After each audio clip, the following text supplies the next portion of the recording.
Ang bawat pangarap ay literal na mahirap abutin, lalo na kung ito ay mataas. Pero handa ka nga bang ipaglaban ito kung para naman ito sa iyong pamilya? What's up guys? Sabay-sabay nating pakinggan ang kwento ng buhay ng lalaking si Ronald.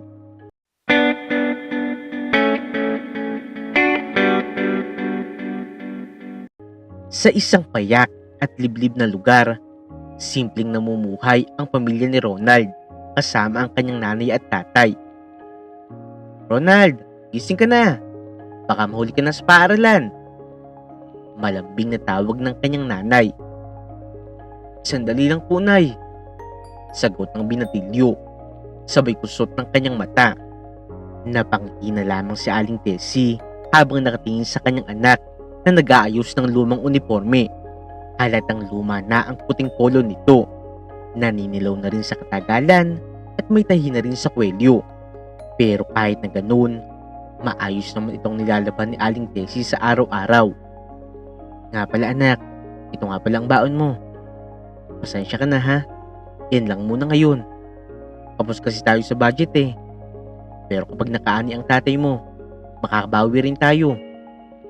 Wika ni Aling Tessie na may halong lungkot sa kanyang tinig. Kaagad namang ngumiti si Ronald. Okay lang po yan, Nay. Ang importante po para sa akin, nakakapag-aral ako. Tsaka balang araw po, ako naman po ang makakabawi sa inyo. Napaluha si Aling Tessie, sabay haplo sa buhok ng kanyang anak. Huwag mong sayangin ang pag-aaral mo ha, Ronald.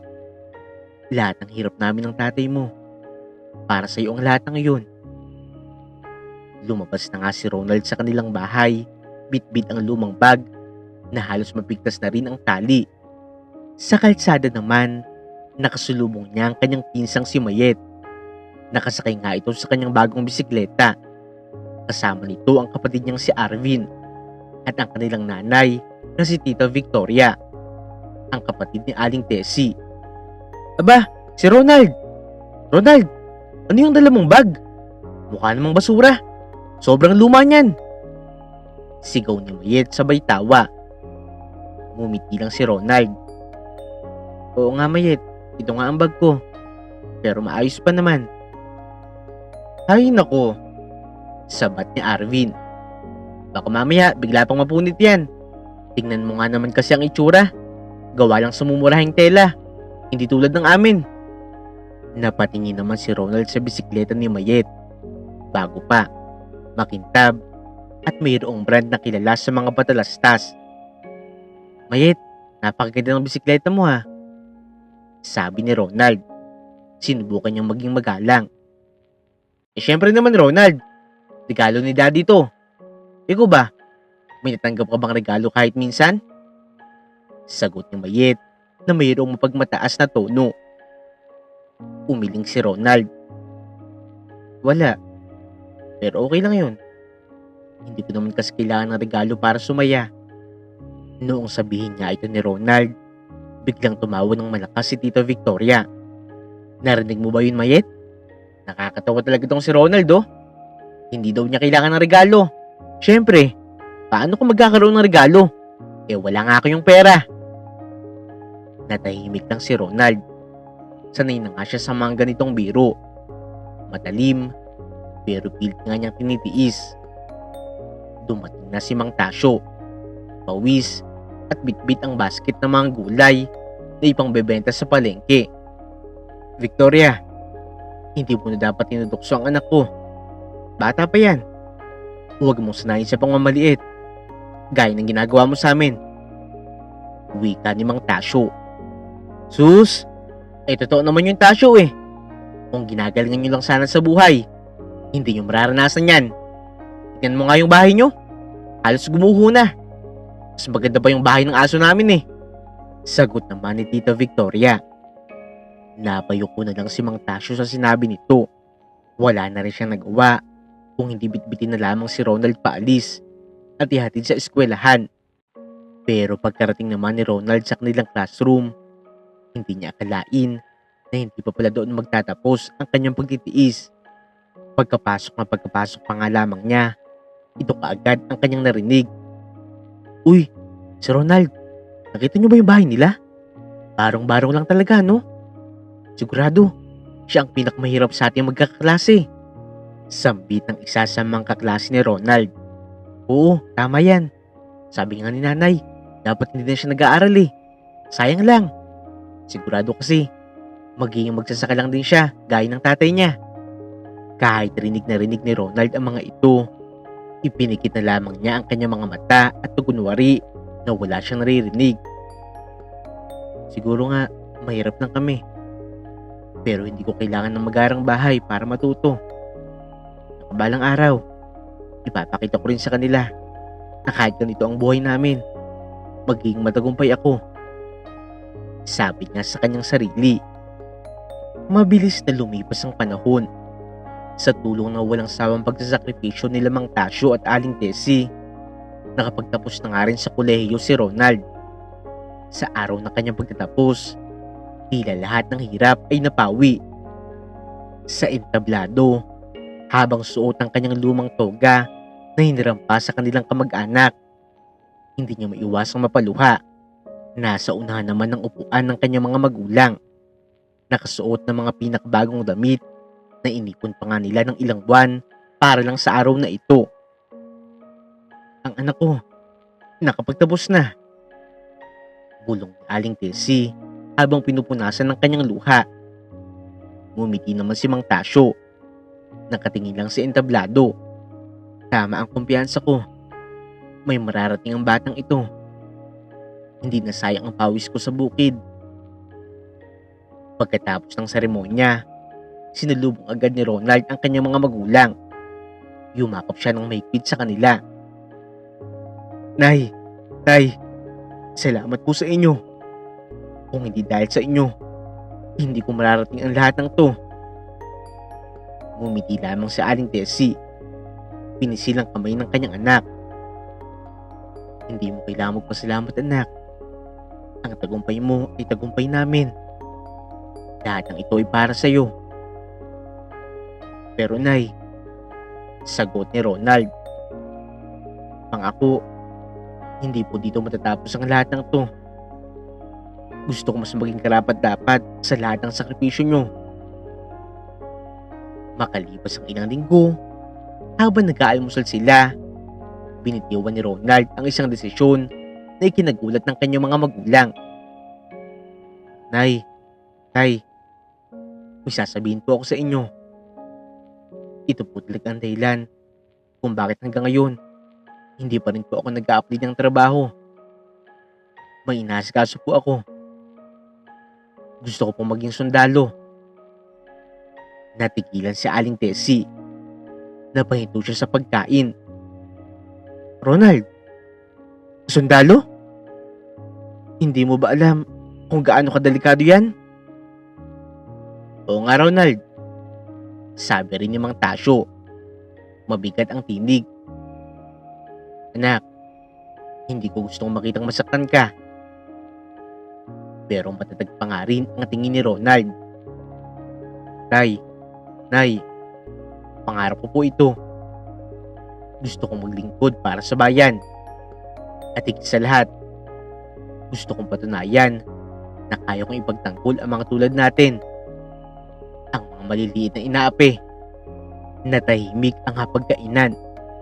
Ramdam nila ang kaba. Pero mas nararamdaman nila ang tindi ng determinasyon ni Ronald.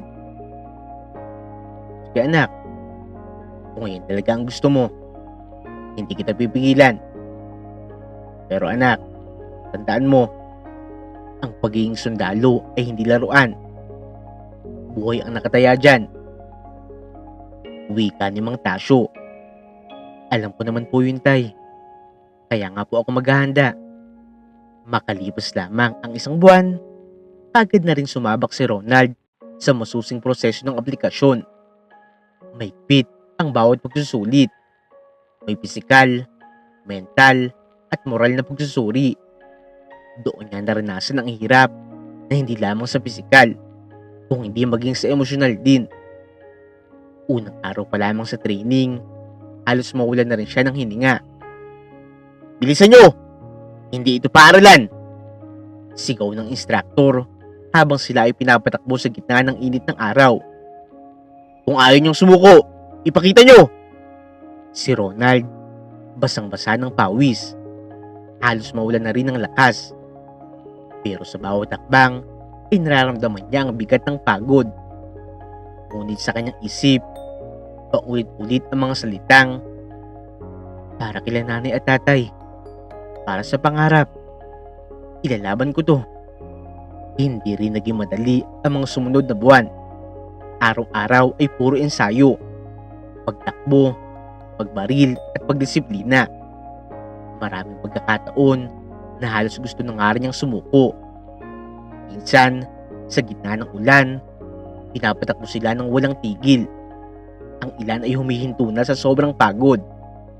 Pero si Ronald, kahit nanginginig na sa lamig, nagpapatuloy pa rin.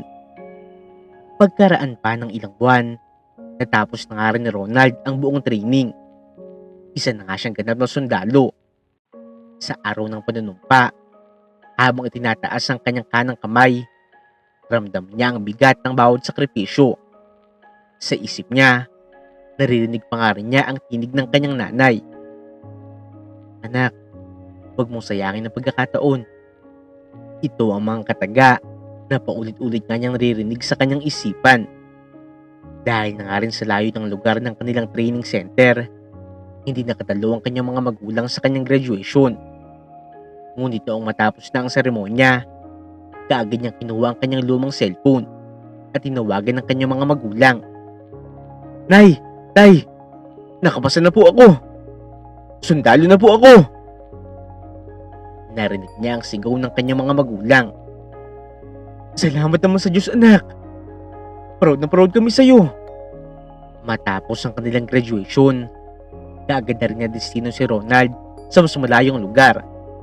Malayo sa pamilya, malayo sa tahanan, at tanging tungkulin lamang ang kanyang kasama araw-araw.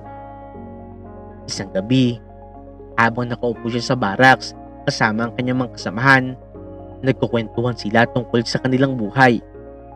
Ikaw, Ronald, kung yumaman ka balang araw, ano ang unang mong bibilhin? Tanong sa kanya ng kasamahan niyang si Erwin. Ngumiti si Ronald. Hindi ko pa nga rin alam kung yayaman ako eh.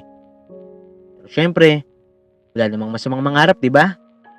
Kaya kung sakali, una kong bibilhin ay bahay para sa mga magulang ko. Ayoko na rin kasi talagang makita ang pinagtatawanan ng ibang tao ang bahay na tinitirahan ng mga magulang ko.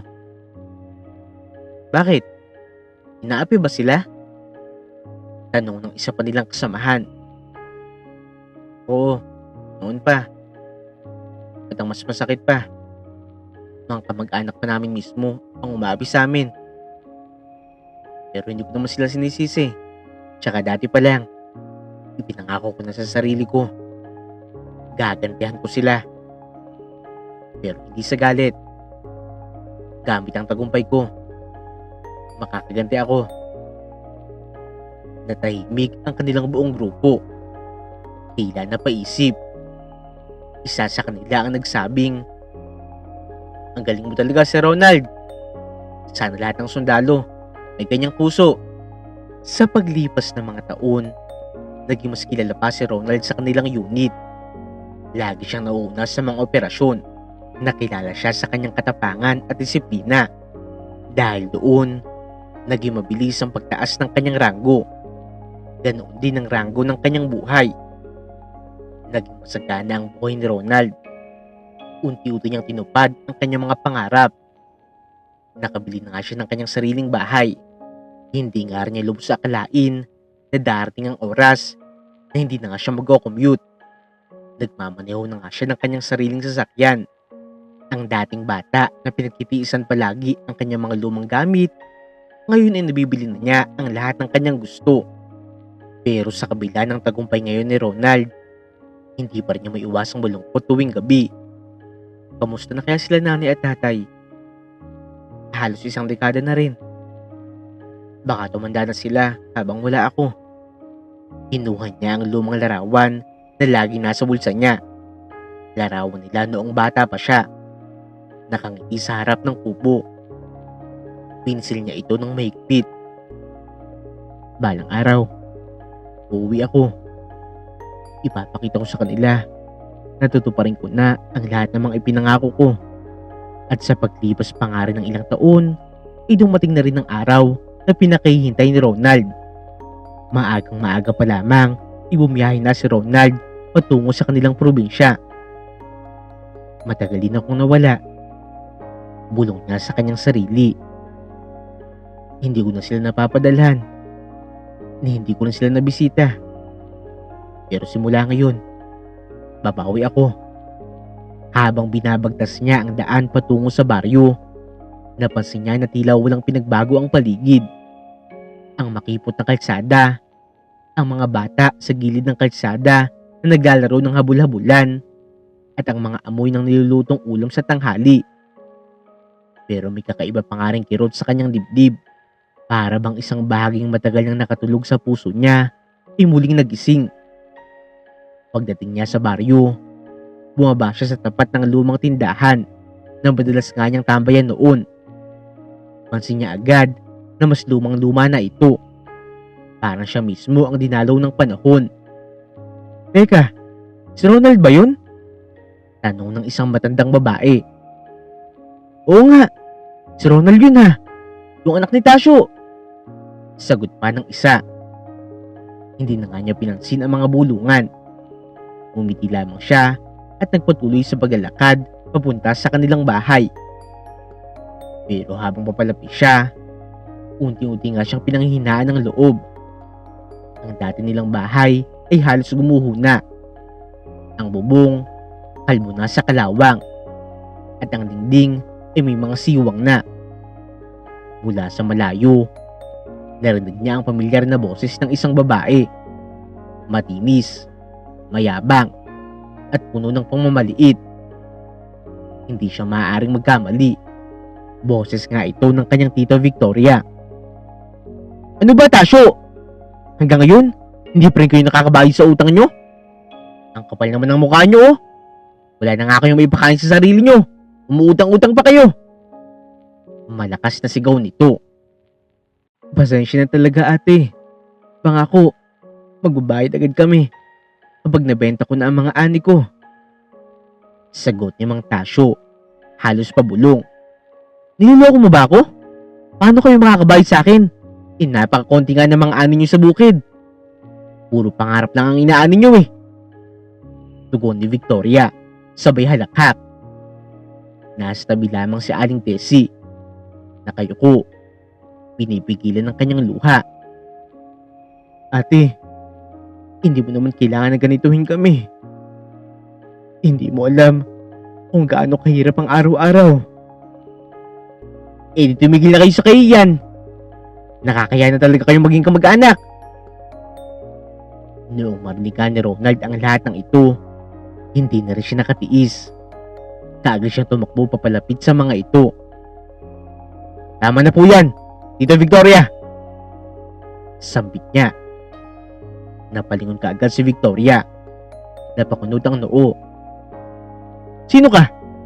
At bakit nakikialam ka? Hindi na nga natapos si Victoria sa kanyang sasabihin. Dahil namutla siya noong makita ang mukha ng binata. Ronald?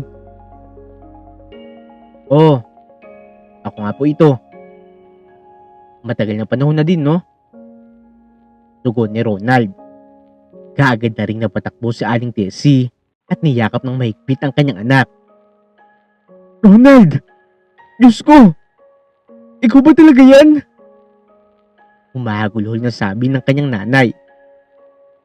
Opo, Nay. Ako po ito. Nandito na po ako. Lumapit na rin si Mang Tasyo. Nanginginig. Anak, ang laki na ng pinagbago mo.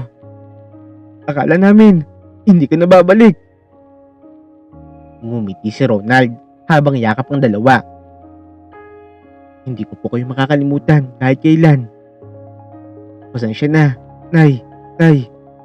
Kung matagal akong nawala. Pero nandito na po ako. Nandito na ang anak nyo. Habang magkakayakap sila, tila nagtataka si Victoria sa uniformeng suot ni Ronald. Ronald, ano yung suot mo? Costume? Sarkastikong tanong nito. Hindi po, sagot ni Ronald. Mahinahon pero mayroong diin. Ito po ang uniforme ko bilang sundalo. Biglang natahimik si Victoria. Sundalo? Pautal niyang sabi, sabay na paatras. Ibig mong sabihin, totoo yan? Sundalo ko na talaga? Tsaka yung kotse, sa'yo rin ba yan? Tumayo si Ronald ng tuwid. Tinitigan ito ng diretsyo sa mata. Opo, sundalo na po ako ngayon. At bilang anak ni Lamang Tasyo at Aling Tessie, hindi ko hayaan na meron pang mga api sa kanila. Kahit kamag-anak pa namin. Napayok ko si Victoria. Tila kinabahan. Hindi ko naman sila inaapi. Nagbibiro lang naman ako. Palusot niya. Hindi biro ang paulit-ulit na pangmamaliit nyo. Matagal ko na po kayong pinatawad. Pero hindi na ako mananahimik kapag sinaktan nyo pa sila. Sambit muli ni Ronald. Natahimik talaga ang buong paligid. Maging ang mga kapitbahay ay lumabas na rin. Nakikinig at nanonood sa eksenang yun. Ronald anak, tama na yan. Huwag mo nang balakihin pa to. Bulong ni Aling Tessie. Pero lumapit pa nga rin si Ronald sa kanyang tita Victoria. Malumanay pero matatag. Tita, hindi ko po kayo kaaway. Gusto ko lang pong itigil nyo na ang ginagawa nyo sa mga magulang ko. May respeto pa rin po ako sa inyo bilang kapatid ng nanay ko. Pero sana, ikaw rin po, matuto ka na pong rumespeto sa kanila. Huwag po kayo mag-alala. Lahat ng mga utang nila, babayaran ko po sa inyo. Kahit doble pa. Huwag mo lang silang apihin. Hindi na nga nakasagot pa si Victoria. Halata sa muka ang kahiyan. Pagkaraan pa ng ilang sandali, tumalikod siya at umalis ng walang imik. Pagkaalis ni Victoria, humarap si Ronald sa kanyang mga magulang. Nay, simula po ngayon, ako na po ang bahala.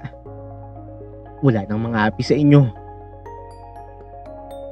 Anak, nanginginig ang tinig ni Mang Tasyo. Hindi namin alam kung paano ka pasasalamatan. Ngumiti si Ronald, sabay halik sa kamay ng kanyang ama. Wala pa kayong dapat ipagpasalamat, tay. Lahat ng tagumpay ko galing sa mga sakripisyo nyo. Sa araw ding yun, isinama na nga ni Ronald ang kanyang mga magulang sa kanilang bagong bahay. Masayang masaya talaga ang kanyang mga magulang dahil ngayon, yung malayo na nga sila sa mga tao na madalas sa mga api sa kanila. Sobrang kasiyahan din ang kanilang nararamdaman habang nakikita ang tagumpay ng kanilang anak na si Ronald. Nay, tay, nakikita niyo po ang bahay na ito? Sa inyo na po yan. Sabi ni Ronald habang nakangiti. Halos hindi makapaniwala si Aling Tessie. Anak, hindi pwede. Napakamahal siguro nito. Napakaganda ng bahay. Ngumiti si Ronald. Hindi po mahal kumpara sa inyo. Lahat po ng ito, bunga ng paghihirap, ng pagtitiyaga, at ang paniniwala niyo po sa akin. Niyakap siya ng kanyang mga magulang ng mahigpit, sabay luha ng tuwa. Magmula noon, ay naging masaya na at tahimik ang buhay ng pamilya ni Ronald. Napasabi na lamang siya sa kanyang sarili. Tapos na ang paghihirap. Simula naman ang kapayapaan.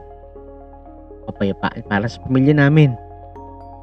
At gaya ng ipinangako ko, babawi ako sa kanila. Dito na nga po nagtatapos ang kwento ni Ronald. Sa kwentong ito ay pinapaalam ang kahulugan ng totoong tagumpay ay ang kakayahan mong balikan ang pinagmulan mo ng mayroong kababaang loob at pagmamahal. Ang kabutihan ay hindi kailangang ipagsigawan. Sapat na ang makita mong maghilom ang mga sugat ng kahapon. Huwag niyo rin pong kakalimutan na i-like at i-subscribe ang aming channel, Untold Stories TV.